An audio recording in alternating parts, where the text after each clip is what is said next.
Við ætlum núna að skoða hvernig við reiknum fylgni í Excel og hvernig við sjáum fylgnina fyrir okkur í punktariti. Í þessu skjali ég með sömu tölur eins og í glærunum inn á Moodle og í þessu skjali upplýsingar 20 starfsmenn, tímafjöldan þeirra yfir síðasta mánuð og launin sem þeir fengu útborguð. Og það virðist vera svona fljótt að liti þegar maður skoðar þessar tölur hérna að þeir sem voru að vinna tiltölulega lítið, til dæmis þeir sem eru með undir 100 tíma, 56, 37, 83, 25, 45, 40, þessi sem voru með færri tíma, svona undir 100, þeir eru líka yfirleitt með lægri laun, meðan að þeir sem eru með hærri laun, þeir voru að vinna mjög mikið. Þannig að við sjáum til dæmis að allir sem eru með yfir 300.000 í útborguð laun, þeir voru að vinna yfir 200 tíma. Og þá spurning hversu sterkt þetta samband?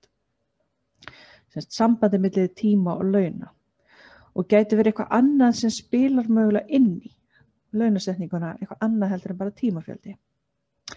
Já, við getum til dæmis byrjað á að sjá þetta fyrir okkur með því að velja bæði tíma og laun hérna í töflunni. Veljum báðar talnabreyturnar sem við ætlum að skoða og við förum hérna í Insert. Hér finnum við punktarit fyrir miðju undir Charts. Veljum Skatter og þá bara venjulegt svona punktarit.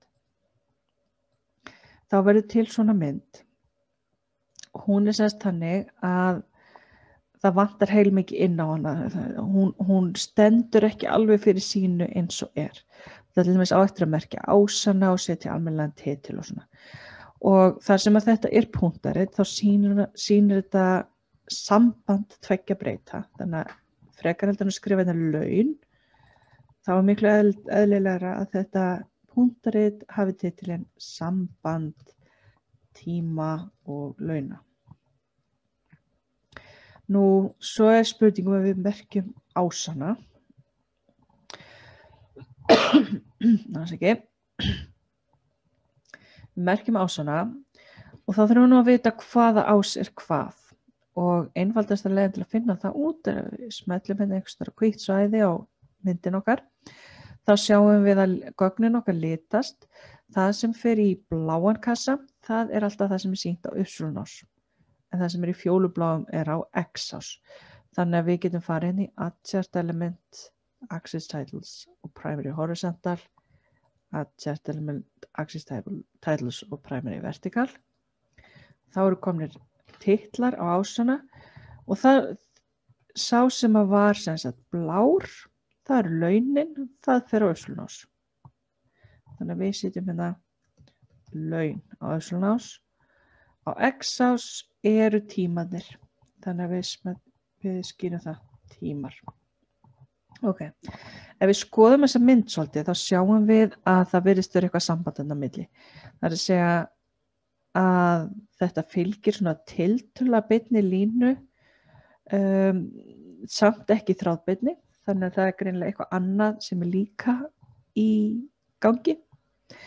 En ef við viljum nú fá að vita hvað væri svona skásta línan sem að fellir inn í þessa mynd, þá er það klárlega eitthvað sem að liggur einhvern veginn svona í gegnum gögnin. Hún er ekki einhvern veginn svona niður á við eða lárétt eða lóðrétt eða eitthvað. Hún liggur hérna svona í gegnum gögnin. Þannig að við getum hægri smellt bara á einhvern punkt og valið Add Trendline. Og þá verður til hérna lína í gegnum gagnasamnið. Og afsækið aftur. Þessi lína, við sjáum að punktarnir fylgja línunni töluvert mikið. Þessi lína er besta beina lína í gegnum talsamnið. Það er að segja sú lína sem er þannig að ef við mælum allar fjarlægðirnar frá punktinum og beint upp eða niður að línunni, þá er þetta sú lína sem að gerir samtals minnstar slíkar fjarlægðir. Þannig ef ég myndi teikna línu hérna einhvern veginn svona bara raun og veru með einhverjum börnum hætti, þá fengi ég alltaf samtals meiri fjarlægð þarna á milli. Nú, þegar við erum með línuna valda, þá ætti að koma þetta forma trendline við hliðina. Ef ekki, þá getum við alltaf hægri smelt á hana og valið format trendline. Og hérna ættum við að finna valkostin Display R-squared value on chart. Við smellum á þetta. Þá birtist þetta smá svona texti sem er oft gott að færa bara aðeins til að því hann nýtla læsilegur hann undir. Það stendur R í öðru réttur 0,9609. Þetta R í öðru er það sem við köllum skýringarhlutfall. Skýringarhlutfall segir til hversu stóran hluta breytileika á annarri breytunni getum við útskýrt með breytileikanum á hinni breytunni. Það sem þetta þýðir er að við vitum til dæmis að launin eru að fara hérna frá, við smellum hérna á þennan punkt, það fyrir við þennan punkt að segja launin eru að fara frá 41.075 krónum og upp í 365.713. Þannig að mestu launin eru 365.000, minnstu launin eru þessi þannig 40.000. Og málið er að ef að það væri ekkert samband á milli tíma og launa, þá gætu við ekki útskýrt endilega í hverju þessi munur liggur á hæstu og lægstu launum. En að því að skýringarhlutfall er þetta mikið, þá getum við sagt að 96% af mununum sem er á milli launana, milli einhverju tveggja punkta eða bara milli punktana yfirleitt, 96% af þeim mun er þetta skýra með því að fólki var að vinna mismarga tíma. En eftir standa 4% sem að ráðast af ykkur öðru, þannig að það gæti verið að starfsmennirnir hafi haft ólíkt tímakaup, til dæmis vegna þess að þeir höfðu verið mislengi í starfi eða voru misvel menntaðir til starfsins eða eitthvað slíkt. En ok, hérna komum við skýringarhlutfallið. Við getum líka reiknað skýringarhlutfallið og fylgnistuðlinn sjálfan út frá gögnunum bara. Og ef við búum okkur til hérna fylgni stuðl eða bara R, þá er það eitthvað sem við getum reiknað með skipuninni Correl. Þannig að við gerum það jafnt og Correl, C-O-R-R-E-L, opna söga. Þetta er stytting á Correlation Coefficient, Correl. Þá biður Excel tvö svona array 1 og array 2. Þetta er semst bara listi af reytum og svo annar listi af reytum. Og þá parar Excel saman, þannig að fyrsti reyturinn í fyrri listanum á að passa við fyrsta reytin í næsta lista og mynda punkt. Þannig að við veljum núna alla tímana, það er array 1. Og síðan setjum við semikomu og við veljum öll launin. Og þá sér Excel það að fyrsti reytur passar við fyrsta reyt í báðum þessum listum. Skulum við kannski bara passa þetta sér valið jafnlangt báðum við. Ok. Við getum lokað sviganum og ítt á enter og þá fáum við fylgnistuðlinu 0,98. Þannig mjög nálægt að vera 1, þannig að fylgnin er nánast fullkomin. Og hún er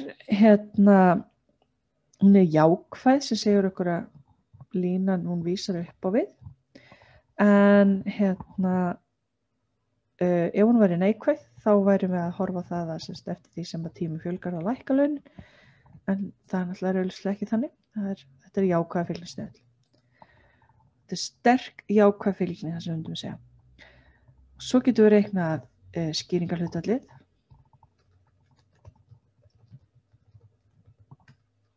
Og skýringarhlutfallið er einfaldlega fylgnistuðullin í öðru veldi. Þannig að við getum bara gert jafnt og smelt á fylgnistuðullin okkar. Og svo gerum við bara hatt og annað veldi. Þetta er samskonar hattur eins og við vorum að nota í stafrófinu. Það er að segja að við búum til þennan hatt með því að halda henni allt R og íta á broddstafakommuna sem við notum til að gera I og æ og svoleiðis. Eða ef við erum með makka þá getið notað option og optionus þennan sama taka, brotstaf og komutakan. En við gerum svona hatt, vítum að enter og fara skýralga hlutfallið 0,96 sem sama tala eins og eru myndin hérna.